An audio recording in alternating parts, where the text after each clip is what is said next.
ایک مرتبہ حضرت موسیٰ علیہ السلام نے اللہ رب العزت سے فرمایا کہ یا اللہ دیکھنا چاہتا ہوں جنت میں میرا ساتھی کون ہے۔ تو اللہ رب العزت نے فرمایا کہ تیرا جنت کا ساتھی وہ فلاں جگہ پر ایک قصاب ہے، ایک کسائی تیرا جنت کا ساتھی ہے۔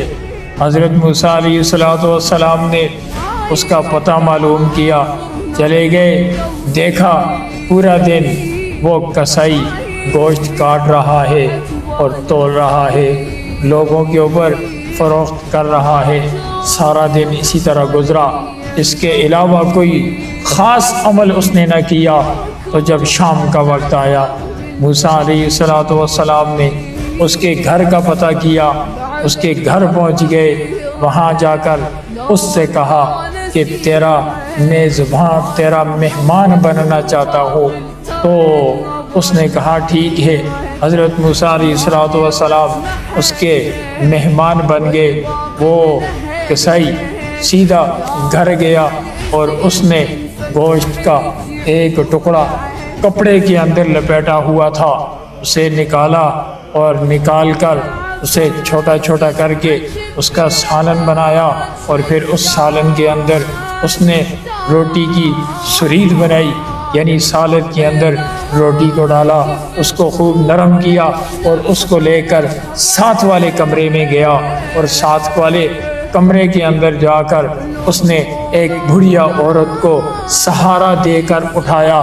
جب اس کو اٹھایا تو وہ بڑھیا عورت کو کھانا کھلانے لگا۔ کھانا کھلانے کے بعد جب اس بڑھیا عورت کا منہ صاف کیا تو وہ عورت خوش ہوئی، اور اس نے خوش ہو کر کچھ بڑبڑائی اور اس کسائی کے کان میں کچھ کہا۔ یہ سارا منظر حضرت موسیٰ علیہ السلام دیکھ رہے تھے۔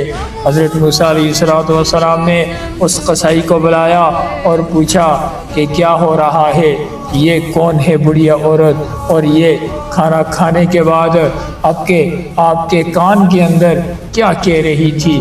تو اس کسائی ہنسا اور کہنے لگا کہ یہ میری بوڑھی عورت جو ہے یہ میری بڑھیا ماں ہے، میں روزانہ اسی طرح کرتا ہوں، جب گھر آتا ہوں سب سے پہلے اس کے کھانے کا بندوبست کر کے اپنی والدہ کو کھانا کھلاتا ہوں، اور جب یہ کھانا کھا لیتی ہے تو خوش ہو کر مجھے کہتی ہے جاؤ اللہ تعالیٰ جنت میں تجھے موسیٰ کا ساتھی بنائے۔ اس وجہ سے میں ہنستا ہوں کہ موسیٰ کہاں اور میں کہاں۔